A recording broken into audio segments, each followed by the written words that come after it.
আমি কিন্তু বিবাহিত। মজা করলাম। এটা আসলে আজকের চিঠির প্রথম কথা।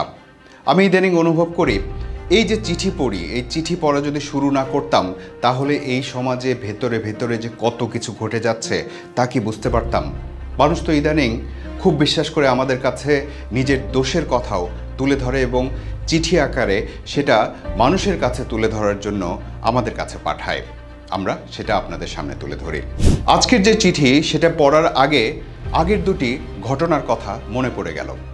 একটা ঘটনায় আপনাদের জানিয়েছিলাম যে এক ব্যক্তি তার প্রথম প্রেমে প্রতারিত হয়েছিলেন। তারপর তিনি বিয়ে করেন, কিন্তু দুর্ভাগ্যবশত সেই বিয়েটা টেকে না। তারপর তিনি আবারও বিয়ে করেন, সেই ঘরে তার এক সন্তান হয়। সেই অবস্থাতেই ফেসবুকে একটা মেয়ের সাথে সম্পর্ক হয় তার। মেয়েটা এতিম, বাবা মা কেউ নেই শুনে খুব খারাপ লাগলো তার, খুব মায়াও হলো। একটা সময় তাকেও বিয়ে করার জন্য কোরআনের শপথ নিলেন এবং তখন থেকে পরিবারের কাছে খারাপ হয়ে গেলেন। এখন তিনি সংসারও ছাড়তে চান না, আবার মেয়েটাকেও ছাড়তে ইচ্ছে করে না। এটা গেল প্রথম ঘটনা। কয়েকদিন আগে আবার দ্বিতীয় ঘটনা প্রচার করলাম। সেখানে দেখলাম একজন নারী তার স্বামীকে খুব ভালোবাসে, কিন্তু তার জীবনে আরেকজন ছেলে বন্ধুর আগমন হয়। একদিকে সে তার স্বামীকেও চায়, অন্যদিকে ছেলে বন্ধুটিকেও তোতা পাখির মতো পোষ মানিয়ে রাখতে চায়। এটা গেল দ্বিতীয় ঘটনা। এই ঘটনা প্রচার করার পর একজন মন্তব্য করলেন, আমি নাকি মাঝে মাঝে চটির গল্প শোনাই। এই মন্তব্য দেখে একটু মুচকি হাসলাম।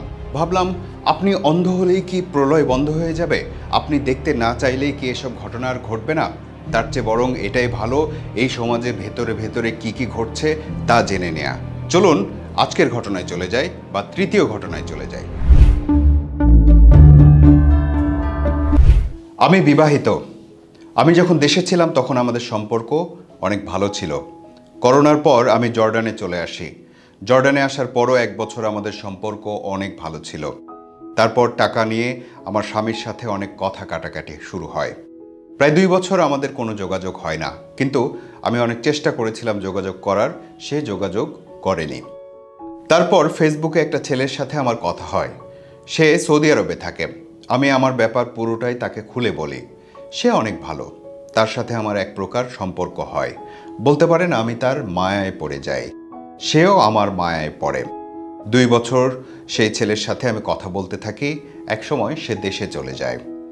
2 বছর পর আমার স্বামী আমাকে ফোন দিয়ে বলে আমি যদি দেশে না যাই সে সুইসাইড করবে। আমি ভয় পেয়ে যাই, যদি সত্যি সত্যি এমন করে তাহলে কি হবে। তখন আমি দেশে যেতে রাজি হই। পরে আমি 2 মাসের ছুটিতে দেশে যাই।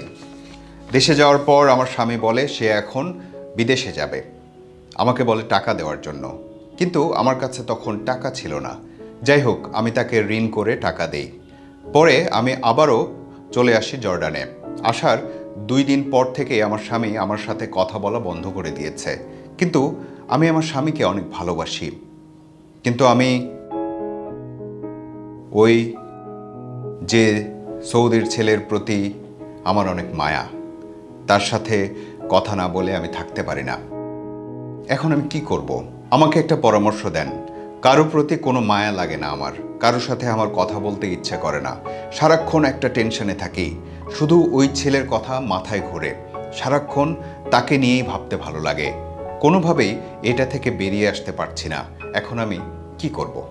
তার মানে একই রকম ঘটনা এখন পর্যন্ত 3টা পেলাম আমরা।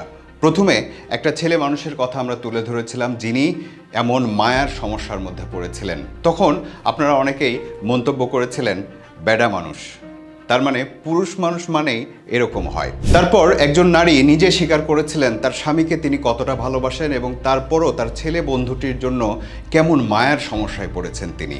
এবং তৃতীয় যে ঘটনাটি তুলে ধরলাম সেটিও কিন্তু একজন নারীরই। আসলে এখানে নারী পুরুষ বলে কোনো ভেদ নেই। আসল কথা হলো মানুষ, আর মানুষের মন তো বিচিত্র হবেই। তবে এমন ঘটনা কিন্তু শুধু এই 3টা নয়, শত শত, হাজার হাজার বা লাখ লাখও হতে পারে। আমরা শুনতে চাই না বলে শুনি না, আমরা জানতে চাই না জন্য হয়তো জানি না। এবার বলুন ওই জর্ডান প্রবাসী নারীকে কি পরামর্শ দেয়া যায়? আপনার জন্য পরামর্শ একটাই, আপনি নিজে কি চান সেটা নয়, বরং খুঁজে বের করুন কোনটা আপনার জন্য ভালো, আর সেই ভালোটা বেছে নিতে আপনাকে কি কি করতে হবে এবং সেগুলো করার জন্য আপনি প্রস্তুত আছেন কিনা, তাহলেই দেখবেন আপনার সমস্যার সমাধান হয়ে গেছে।